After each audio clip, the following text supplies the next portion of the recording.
Muy buenas tardes, apreciados televidentes de Nativa, Canal 18.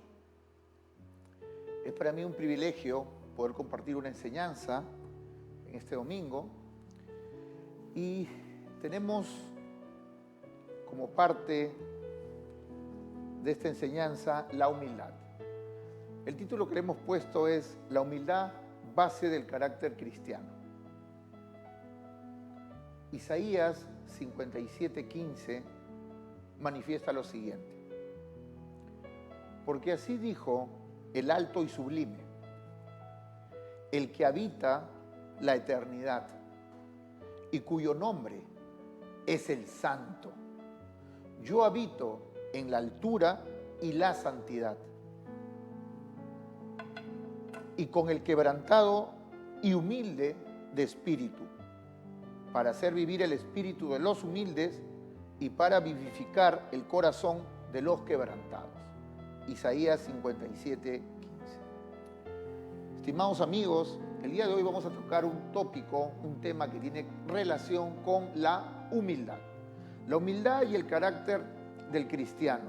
Qué duda cabe que el máximo exponente de la humildad fue Jesús. Jesús, 100% hombre, 100% Dios, cuando estuvo de paso por la tierra, se ve innumerables pasajes, pero el que más es conocido es cuando Él solicita lavarle los pies a sus discípulos. Tremendo pasaje y tremenda acción que habla mucho más fuerte que las palabras. Hoy, en muchos lugares, en el mundo, en la carne, todos queremos ser atendidos, todos queremos ser honrados, todos queremos que se nos brinde, comillas, pleitesía. Jesús, siendo hijo de Dios, siendo Dios mismo y hombre en ese momento, tuvo esa humildad de sentar a cada uno de sus discípulos y lavarle los pies. Acción o actividad que estaba destinado a lo más bajo en la clase social en aquellos momentos. Por ejemplo, los esclavos. Ellos eran los que lavaban los pies. Sin embargo, Jesús, no queriendo sostener solamente su postura de Dios o de persona correcta o de autoridad, todo lo contrario, no valiéndose de eso, se despojó de ello y lavó sus pies de los discípulos. En el tiempo que yo he estado trabajando, siempre yo he escuchado una frase que se dice en el ejército, ¿no? Se dice, ojo al guía, para dar a entender que uno hace como súbdito, como segundo, como parte de ese batallón, como parte de esa jerarquía, lo que ve hacer a su líder. Ojo al guía. En contextos un poco más políticos, ¿no es cierto?, se habla de que uno tiene que mandar obedeciendo, ¿no? Pero eso a veces es simplemente parte de un discurso que en la realidad no se da. Muchas veces vemos que en los conflictos bélicos de ninguna manera participan los generales, los comandantes, ¿no? Y cuando hablo de participar hablo del campo de batalla. Y en muchos casos, cuando uno ve a los políticos, ¿no es cierto?, pocas veces se le ve haciendo acciones que denoten esta humildad.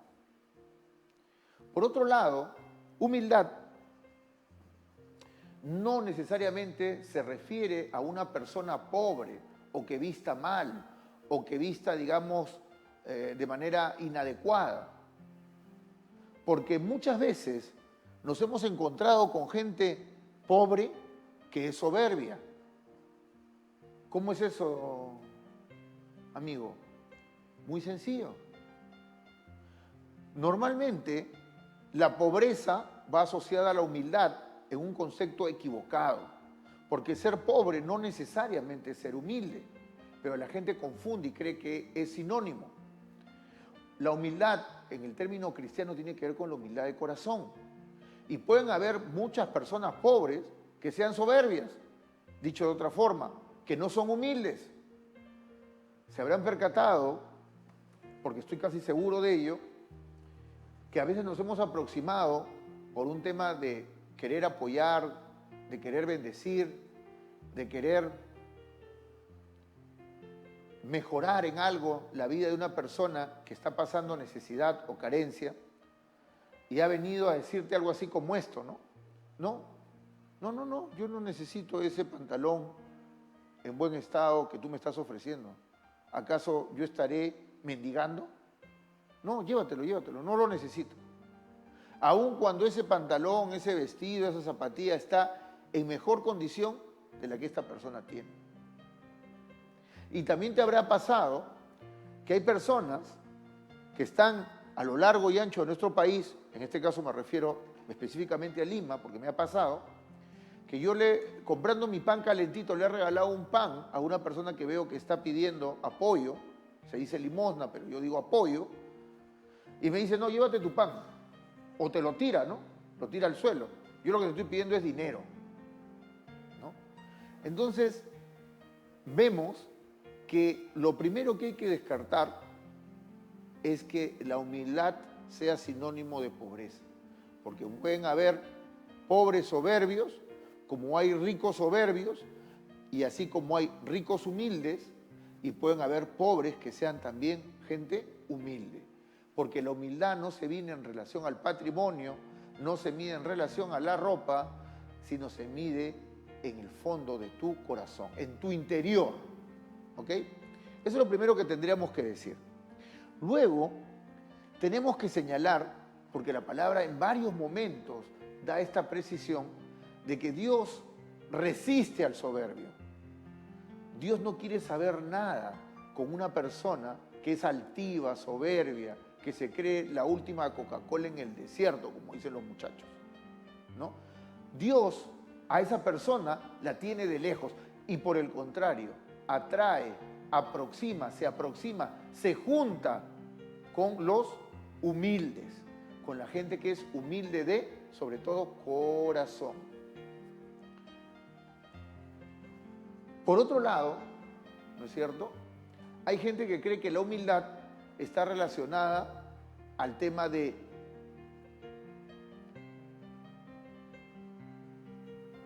a un hecho que no tiene que ver con la humildad, que es humillarse.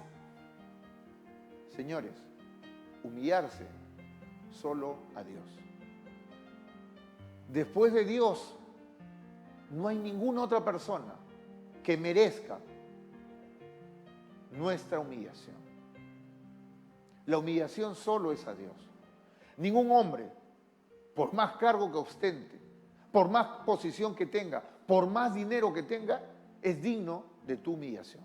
Entonces, humildad no es humillación. Humildad tampoco es agarrar y pensar que uno es peor que el otro. Lo que uno no tiene que hacer es considerarse superior al otro, pero tampoco inferior.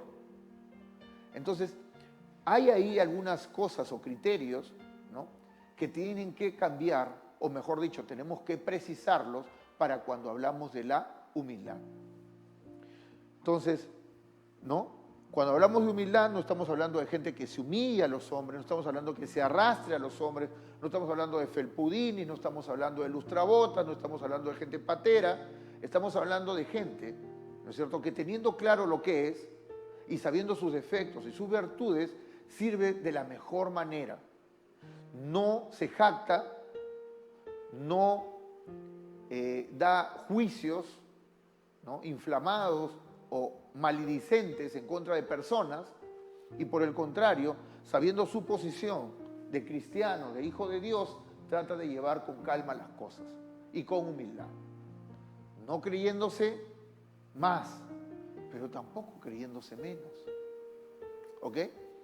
Bien. A lo largo de este tema, ¿no?,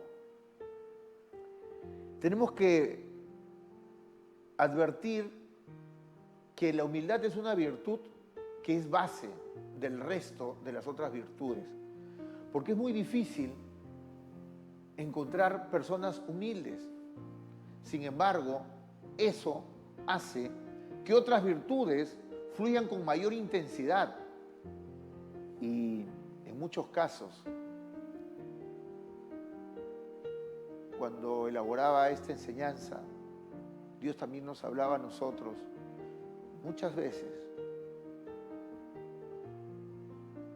El motivo de la ausencia, del retraso o de no recibir una bendición completa tiene que ver con nuestra soberbia o, dicho en negativo, con nuestra falta de humildad. Porque en Isaías 57:15 Dios mismo manifiesta que Él habita. Habitar es hacer hogar, es dormir, es juntarse, es estar de manera íntima con una persona en este caso. Y Él dice que habita, ¿no es cierto?, en la gente que es, en los quebrantados de espíritu y en los humildes de corazón. Amado, yo te pido reflexionar sobre estos temas porque son trascendentales, porque son importantes para nuestra vida y porque también, aun cuando tuve ese sentir de predicar sobre este tema, no he podido yo mismo dejar de entender de que aún así nos falta camino largo por transitar para mejorar, para ser personas como Dios quiere y para alcanzar ese carácter que tiene que ver con la humildad. Mal haría yo en no reconocerlo, porque entonces no solamente habría soberbia, sino también mentira. Amén. Entonces, continuando,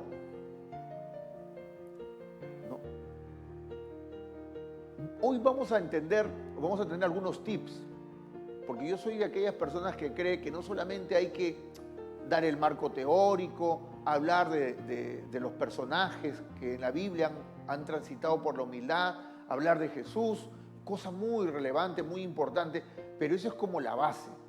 De ahí lo que sigue es cómo lo ponemos en acción, que es lo más importante, ¿no? Porque mucha gente se jacta hablando de cosas que al final no termina haciendo.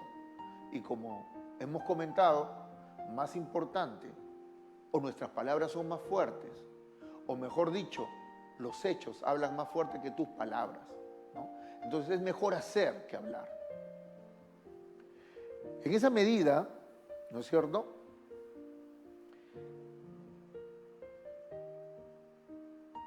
hay muchas personas también que tienen o actúan, ¿no?, con mucha humildad. Dicho de otra forma, en sus acciones parecen ser personas humildes.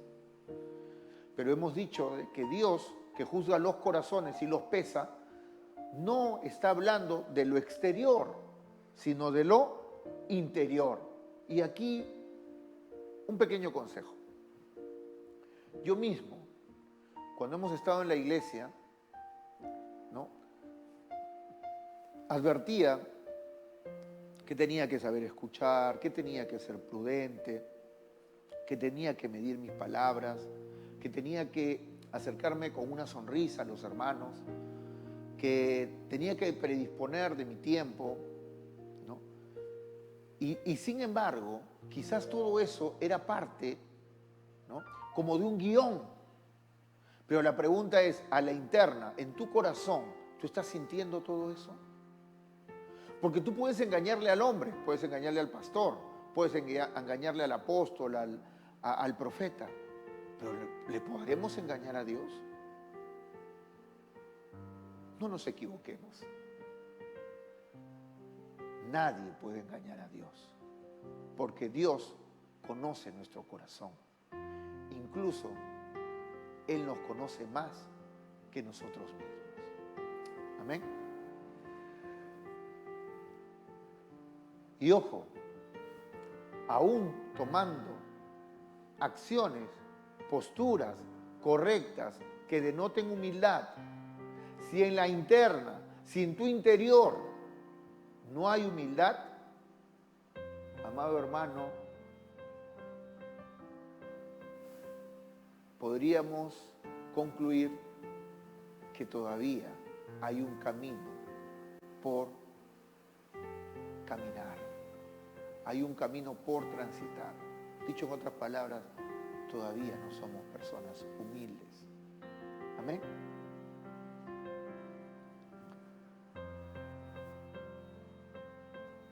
Es importante que nosotros sigamos al modelo. Nosotros somos cristianos. Y somos cristianos porque seguimos ¿a quién? A Cristo. Cristo es el modelo. Cristo es el modelo de humildad. Pero Cristo tuvo autoridad y también fue humilde, ¿no? Porque queríamos dejar eso claro, ¿no? Ya, me están diciendo que tengo que ser humilde.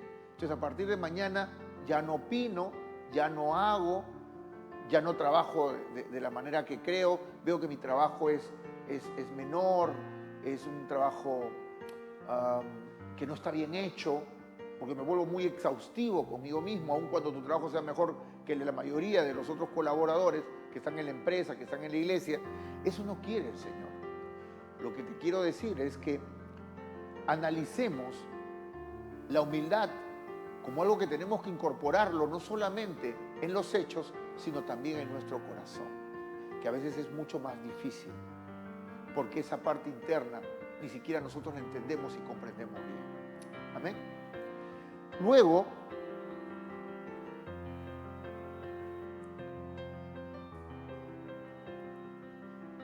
ustedes se han percatado que entre nosotros, cuando estamos en el mundo, usted no ha visto que un líder, un dueño de empresa, un gerente de empresa, un gerente de línea, un director, ¿no?, realice acciones, ¿no es cierto?, como sí lo hizo Jesús, para no solamente demostrar, sino que de corazón, ¿no es cierto?, enviar un mensaje de humildad, ¿no? Cuando Jesús lava los pies a sus discípulos, es como si hoy un presidente, cualquiera que éste fuere, ¿no?, lavase los pies de alguien que está vinculado, ¿no?, al pueblo, o alguien que está en una condición, ¿no es cierto?, de pobreza, o un súbdito, ¿no es cierto?, de esta persona, o menor en la escala de jerarquía.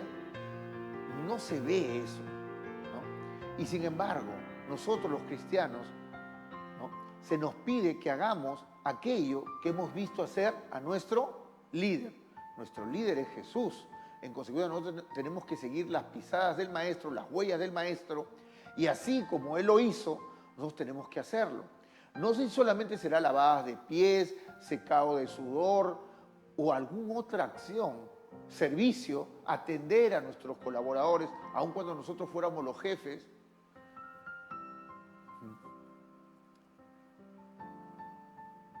No sé si esto llega a ser un ejemplo, pero yo he visto una persona que le gusta cortar la torta. Y en mi trabajo y en otros que he visto, ¿no?, esa persona aún puede tener un cargo mayor, puede ser jefe, pero se da el tiempo para que a sus colaboradores él partirle la torta y servírselas. Así como este ejemplo que yo he visto, que es de la vida real, quizás usted también tiene en su corazón, si está en una posición mayor, por ejemplo, padre de familia respecto a su esposa, de sus hijos, si usted es jefe de un área, de una oficina, o quizás si es el dueño de una empresa, pequeña o grande, quizás usted también podría iniciar con una acción que denote, que grafique, que plasme, ¿no?, una atención propia de usted a favor de su trabajador, de su hijo, de su hija, de su esposo, de su familia, de los hermanos, de la iglesia, de ser el caso. Creo que es importante que en este tiempo, donde muchas de esas formas se han pedido y donde todo el mundo quiere ser servido, donde todo el mundo quiere ser atendido, pero nadie quiere atender, nadie quiere servir, poder tener esa humildad de corazón de poderlo hacer nosotros. Y no porque se nos pida, no porque sea de obligación, sino porque nos nace del corazón y porque tenemos esa actitud correcta de quererlo hacer. Amén.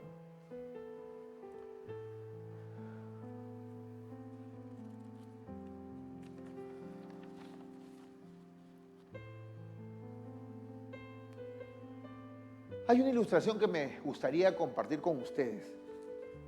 Todos en el colegio, más aún los que hemos pasado por una universidad, los que han pasado por una academia, saben que hay personajes históricos, y no estoy hablando ahora de temas religiosos, estoy hablando de temas que todos hemos en algún momento conocido.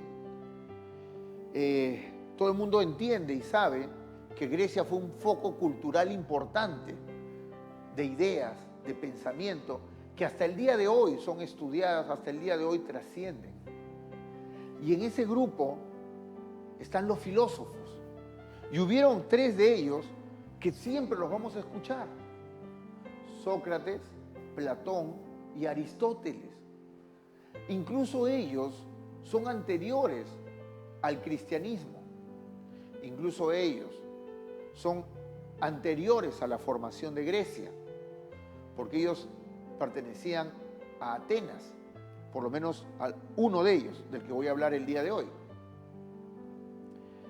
Y había toda una escuela, ¿no?, de pensamiento, había toda una escuela de querer aprender cosas, ¿no? Y Sócrates, en su tiempo, y así relata la historia, fue el hombre más sabio. Señala la leyenda de que un colaborador llamado Querofonte hizo una consulta, ¿no?, al oráculo de Delfos.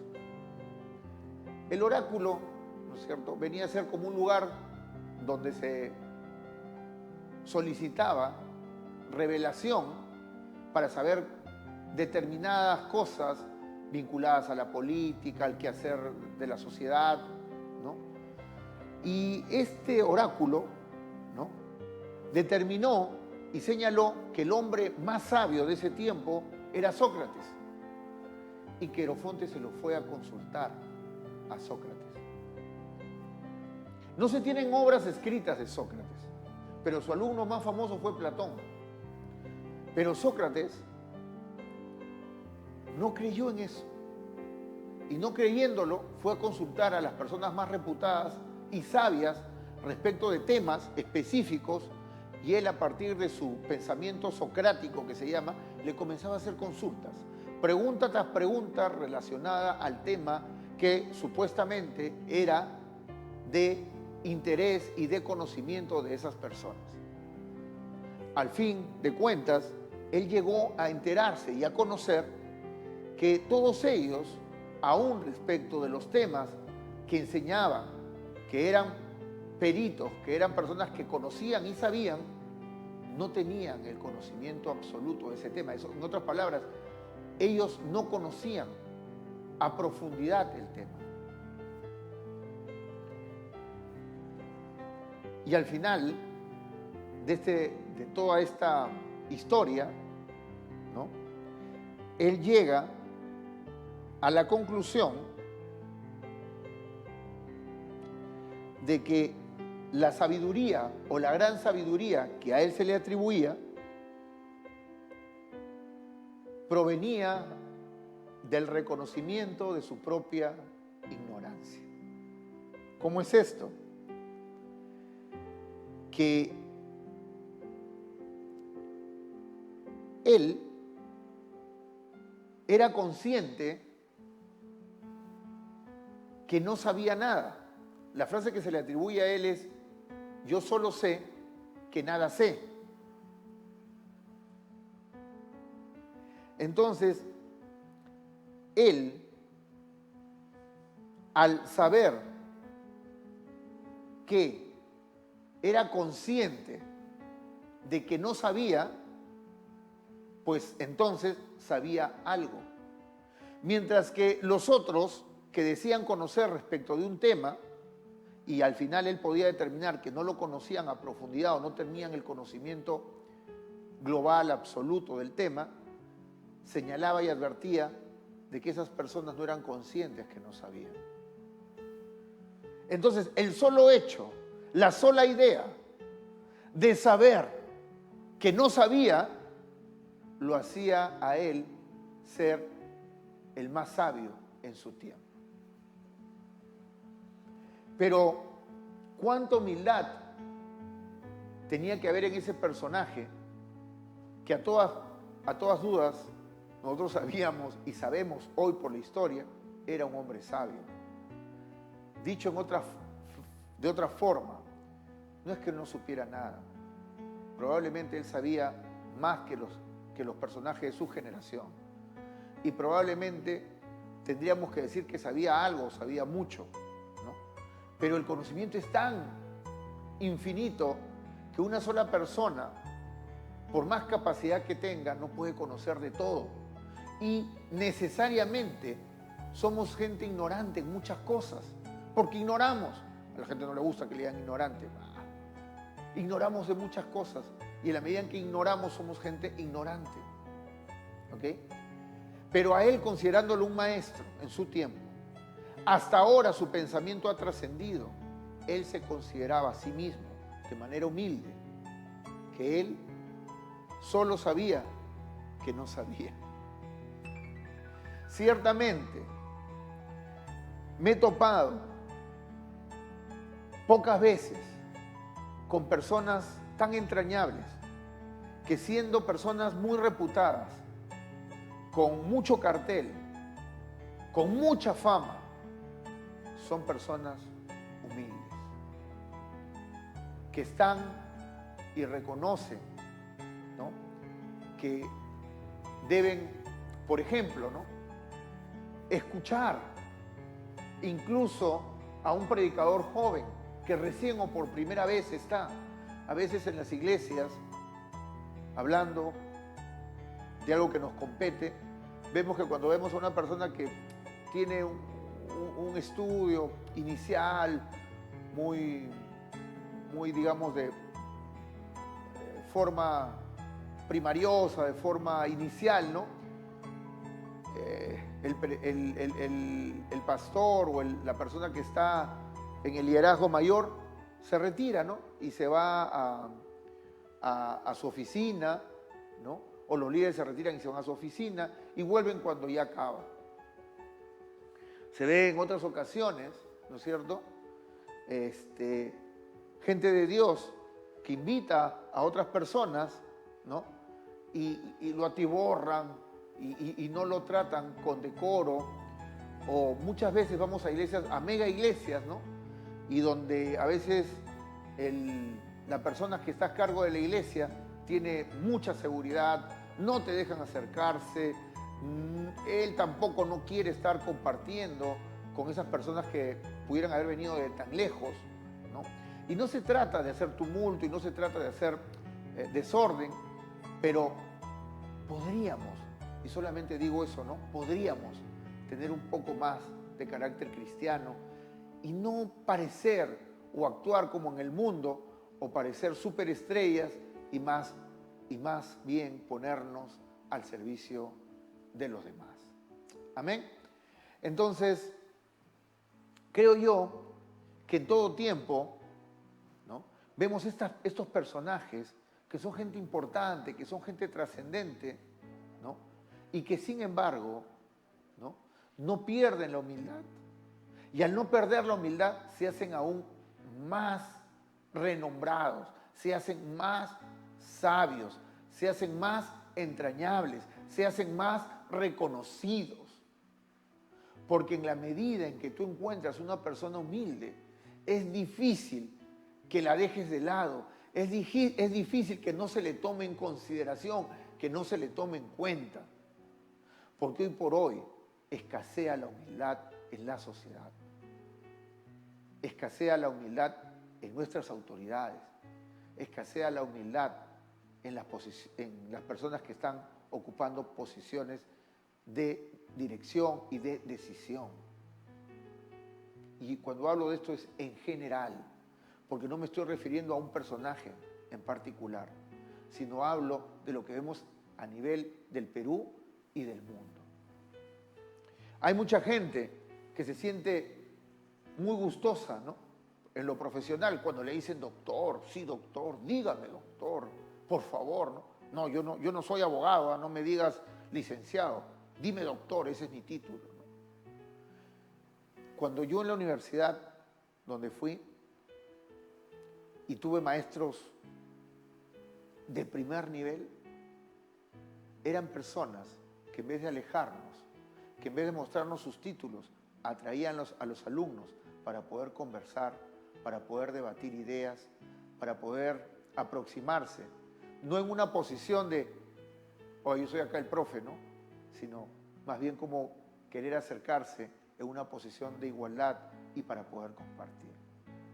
Me voy a acordar y siempre voy a recordar a estos maestros que tuve en la universidad, que gracias a Dios algunos fueron así y nos enseñaron a muchos de los que pasamos ahí de que a veces cuando más títulos tienes, cuando más conocimiento tienes, a veces una dosis de humildad hace que eso que tú tienes, que ya de por sí es bueno, alumbre, vislumbre más, deslumbre más. Es tiempo de que esa humildad también aparezca en la iglesia, porque he sido testigo que cuando he ido a algunas visitas, cuando he ido a algunos eventos, no se ha notado eso. Y yo creo que gracias a Dios sí hay otros líderes que lo reflejan, a veces en esas mismas iglesias. Y yo creería que eso tiene que resplandecer, tiene que estar presente, tiene que volver a presentarse, porque eso hace que la gente, que los miembros, que los hermanos, que las ovejas puedan tomar el ejemplo debido de parte de esos líderes. Porque si uno ve ese ejemplo, ¿cómo yo no lo voy a hacer?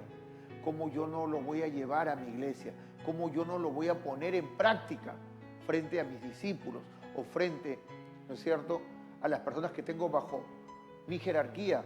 O finalmente, si yo fuese una ovejita, hacer que cuando ya crezca, en base a esos ejemplos, hacerlo bien y tener una doctrina sana en cuanto a la humildad. Espero que no esté agarrando carne, pero es lo que he visto. Otra ilustración es la siguiente. Ustedes han visto el trigo. El trigo, ¿no es cierto?, cuando comienza a germinar, ¿no?, tiene así como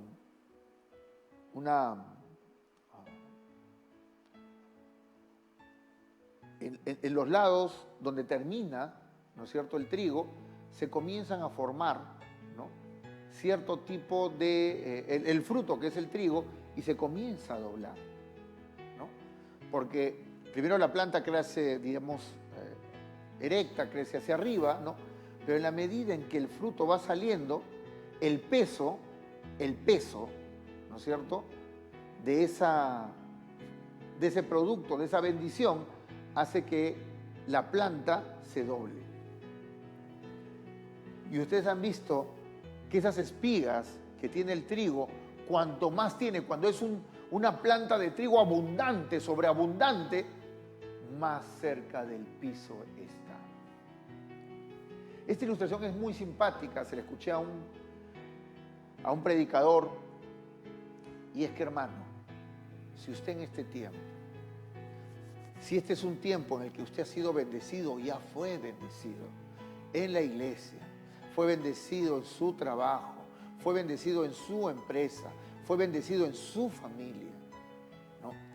Y usted, en esa bendición, es como ese trigo, ¿no es cierto?, que se nota a borbotones que tiene fruto, ¿no?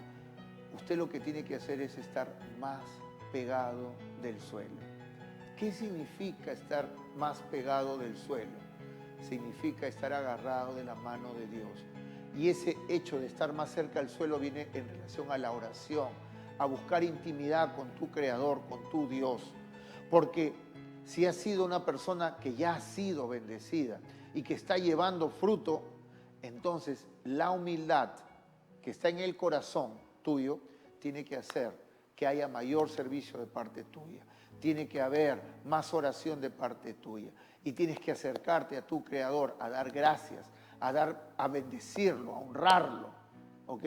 Y no por el contrario, ¿no? Si estás llevando fruto, esa rama de trigo no debe quedar hacia arriba, sino debiera, por ese peso de gloria, por ese peso de bendición, por ese peso que tú tienes, debiera ser todo lo contrario. Ser humilde. Y probablemente esa humildad transformarla en servicio en tu iglesia, y esa humildad, o mejor dicho, ese peso de gloria, ese peso de bendición, transformarla en oración, ¿no? Con tu Creador, por todo lo que tú estás recibiendo.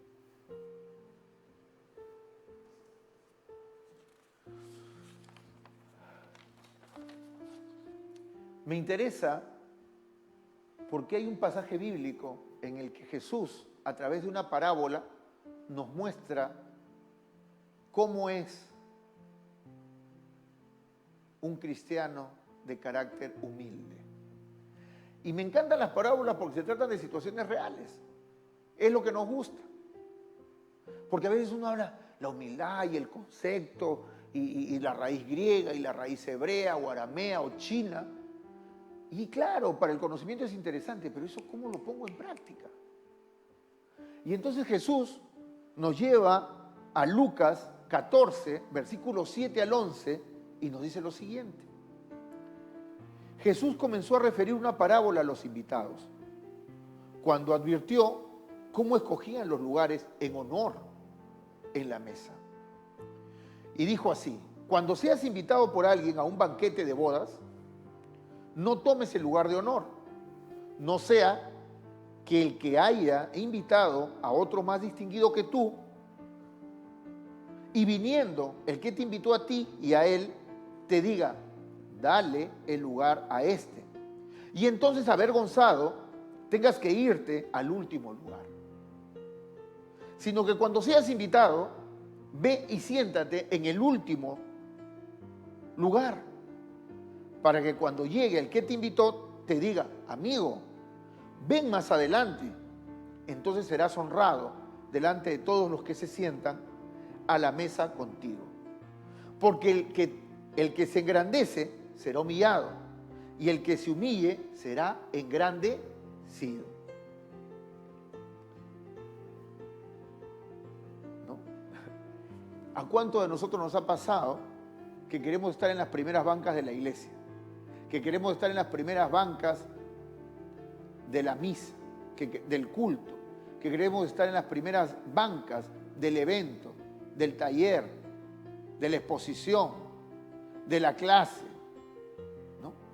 Y ciertamente, ¿no? No es que no quiera, todos probablemente quisiéramos estar más adelante porque ahí se atiende más, porque ahí se aprecia más, porque ahí no te distraes.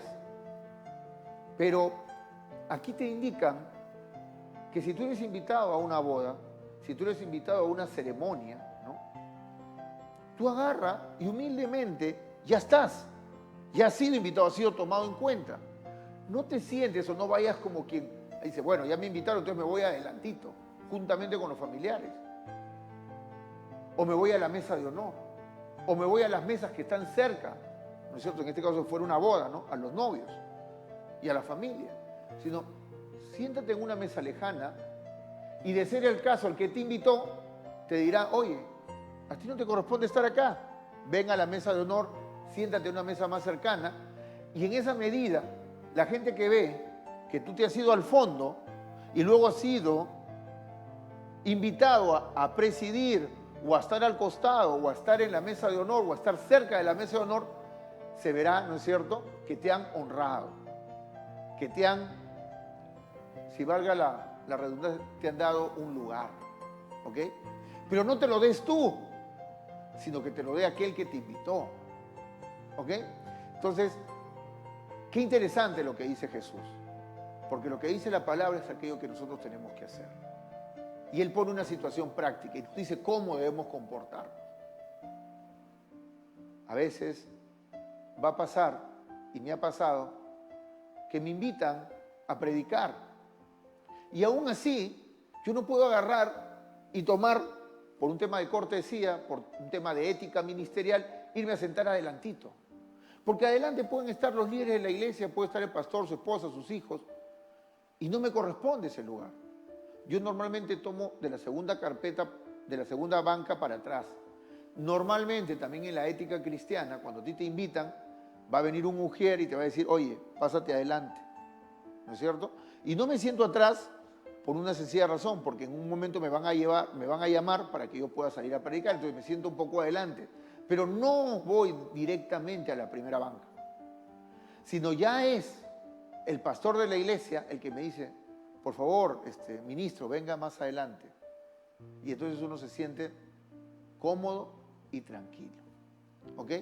Pero no lo hagamos en nuestra carne, sino deja que el que te invitó lo haga. Quería hablar mucho sobre Pablo, voy a tener que resumirlo de manera rápida. ¿Qué duda cabe que Pablo era un hombre, bueno, tengo que expresar lo siguiente, ¿no? Yo me considero más cercano a Pedro, porque Pedro era impulsivo, creo yo que fallaba mucho. Y en caso cuando uno ve la otra orilla, ve a un Pablo, ¿no? Un Pablo es un tipo más consecuente, es un tipo más preparado, es un tipo más ordenado y es un tipo que también, habiendo tenido mucho, luego pasó por muchas tribulaciones y carencias que su propio ministerio le exigió. Prisión, hambre, desnudez, azotes, recibió Pablo. Entonces, yo a ese personaje lo veo como muy complejo, lo veo muy difícil de emular, ¿no? Pero la historia de Pablo no fue así, tan sencilla. Él era Saulo, y créanlo que tenía un montón de títulos, pero era perseguidor de los cristianos. Y en la muerte de Esteban, él detalla que estuvo ahí, probablemente persiguiendo, dando cuenta a sus superiores de que ya se había atrapado a ese apóstol y se le había dado muerte. Y después viene su conversión, ¿no? Cuando se le aparece Jesús, él queda ciego, se le aparece Jesús y él le habla y le revela, ¿no?, lo que él tenía que hacer. Pero además él es el ministro de los gentiles, vale decir de nosotros, porque nosotros no somos judíos, porque nosotros no somos hebreos. Jesús le encomendó, me parece, puedo estar equivocado, pero la tarea más difícil a Pablo fue predicarle a los gentiles. Pedro y la mayor parte de los apóstoles se quedaron con los judíos en Israel, donde eran más conocidos, donde ellos conocían sus costumbres, donde ellos eran parte de esa población, de esa ciudadanía. Mientras que a Pablo le dijo, no, tú no vas a predicar acá, tú tienes que ir de viaje, ir a los lugares donde nadie ha ido. Y ese fue el ministerio que le dieron a Pablo. Y en ese ministerio Pablo pasó muchas dificultades. Pero lo que yo admiro de Pablo es que Pablo nunca, pero nunca renegó. Pablo nunca desistió. Pablo hizo una obra tremenda y ciertamente en algún momento, pasaje bíblico, hasta lo llamó a la cordura a Pedro.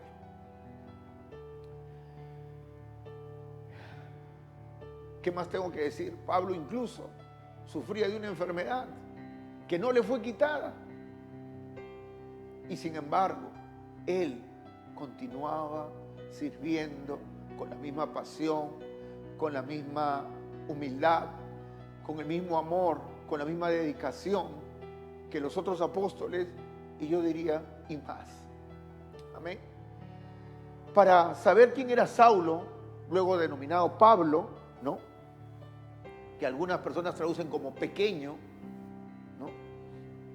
Pablo dice, ¿no? En Hechos 22, del 1 al 5 y del 24 al 29, dice, ¿no? Varones, hermanos, padres, oíd ahora mi defensa ante vosotros. Y al oír que les hablaba en lengua hebrea, guardaron más silencio. Y él les dijo, yo de cierto soy judío, nacido en Tarso de Sicilia, pero criado en esta ciudad, instruido a los pies de Gamaliel, estrictamente conforme a la ley de nuestros padres, celoso de Dios, como hoy lo sois todos vosotros. Y ahí es donde él ya cuenta, ¿no es cierto?, su conversión, ¿no? En el 24, ¿no es cierto?, después de que estos judíos querían que lo azotasen o que lo matasen, ¿no?, los romanos que estaban en autoridad en ese tiempo le dijeron, ¿no?, que expresaran qué tenían contra Pablo y dieron a entender que lo iban a azotar. Entonces mandó el tribuno que le metiesen en la fortaleza y ordenó que fuese examinado con azotes para saber qué causa clamaban así contra él. Pero cuando le ataron con correas, Pablo dijo al centurión que estaba presente, ¿os es lícito azotar a un ciudadano romano sin haber sido condenado? Cuando el centurión oyó esto, fue y dio aviso al tribuno, diciendo, ¿qué vas a hacer? Porque este hombre es ciudadano romano. Vino el tribuno y le dijo, dime, ¿eres tú ciudadano romano? Y Pablo contestó, él dijo, sí. Respondió el tribuno, yo con una gran suma adquirí la ciudadanía. Entonces Pablo dijo, pero yo lo soy de nacimiento. Así que luego se apartaron de él los que le iban a dar tormento, y aún el tribuno, la autoridad, al saber que era ciudadano romano, también tuvo temor de haberle atado. En otro pasaje, en Efesios,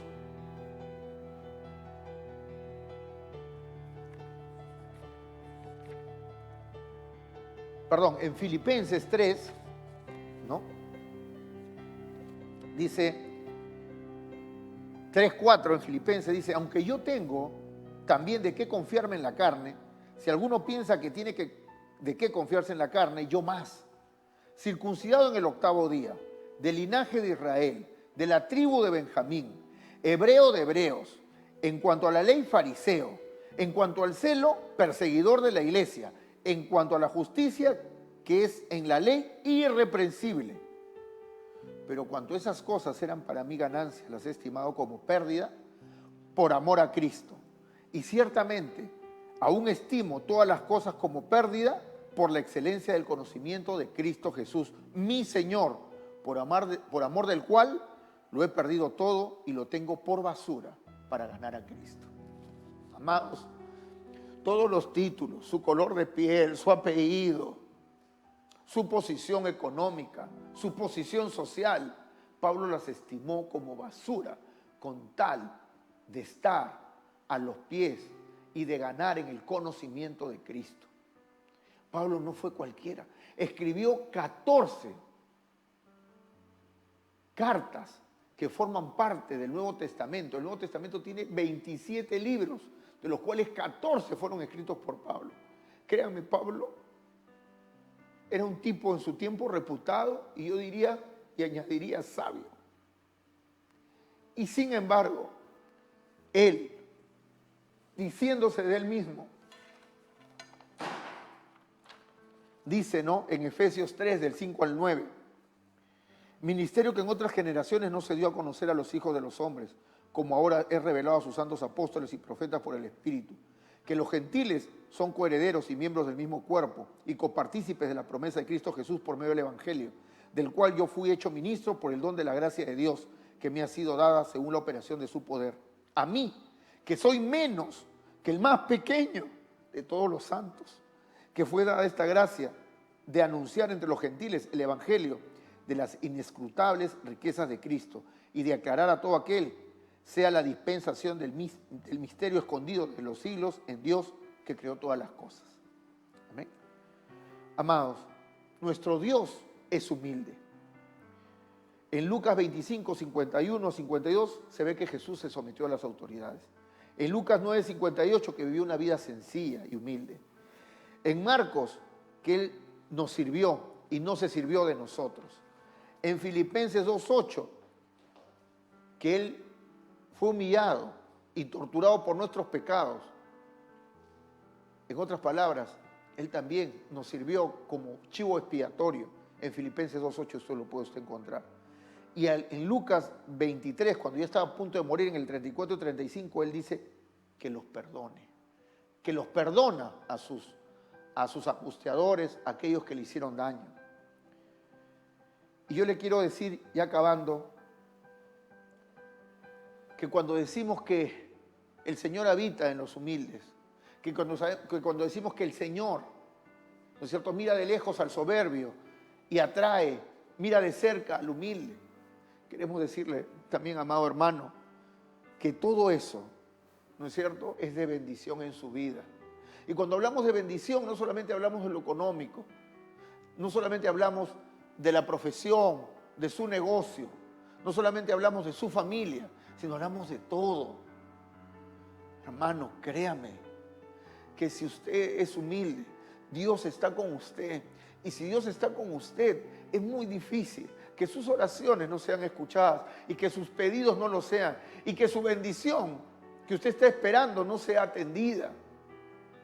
Es por eso que usted ve que en la iglesia mucha persona que ha sido muy bendecida tiene como una de sus características ser humilde. Yo le doy este tip y póngalo en práctica. Humilde, en acción, reconoce humildemente a Dios en todo y por todo. Confiesa y arrepiéntete de tu orgullo. Agradece a Dios todos los días. No te quejes. Dios me habló de eso a mí. Deja de emitir juicios contra otras personas, chismes. Deja de jactarte. A veces somos muy presuntuosos, somos de la iglesia, pero somos presuntuosos y eso no está bien. Y finalmente, perdona a tus enemigos, a los que te han hecho daño, bendícelos, porque así señala la palabra. No es un tema tuyo, es un tema que está escrito de esa forma. A manera de conclusión, yo creo que la humildad nos lleva a reconocer nuestro justo valor. No más, tampoco menos. Es, por sobre todo, no vanagloriarnos de nuestros logros, de los que somos, de lo que hemos alcanzado. Pero tampoco es necesario devaluarnos frente a nuestros fracasos o a los ojos de los demás. Jesús es el modelo y Él fue 100% humilde. Yo creo que la humildad, y póngala en práctica, no por mí, porque es la demanda que usted va a hacer a Dios, póngala en práctica. La humildad trae innumerables bendiciones. Muchas de las bendiciones y pedidos que usted está haciendo están trabadas por falta de humildad. Y hemos dicho que la humildad es en dos sentidos, es en acción y es en el corazón. Si usted lo está accionando, entonces revise su corazón, porque eso podría ser parte de una traba para que su bendición venga de manera rápida, concreta y sobreabundante.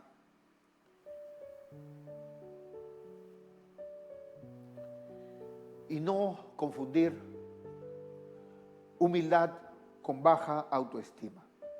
Nosotros también nos debemos amar, pero amar a nosotros como al resto, como a nosotros mismos.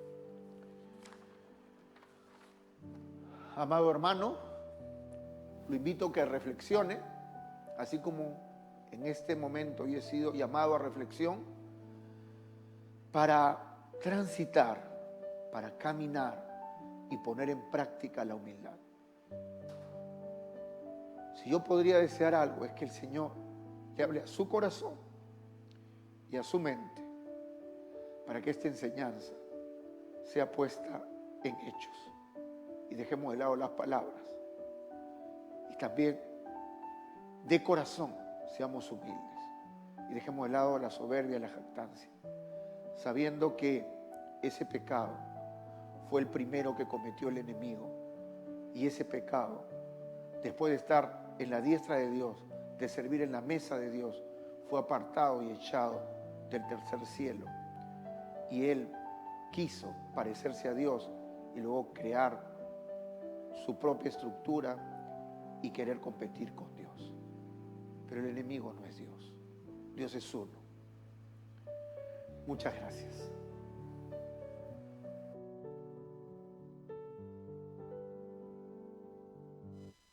La comodidad y el buen gusto en un solo lugar. Muebles Maldonado. Calidad y diseños exclusivos en salas, comedores y dormitorios. Todas en finísimas piezas de caoba y cedro. Te esperamos en nuestro único lugar de ventas y exhibición. En el Parque Industrial de Villa El Salvador. Teléfonos 287-1210 y 260-5033. El mueble anhelado.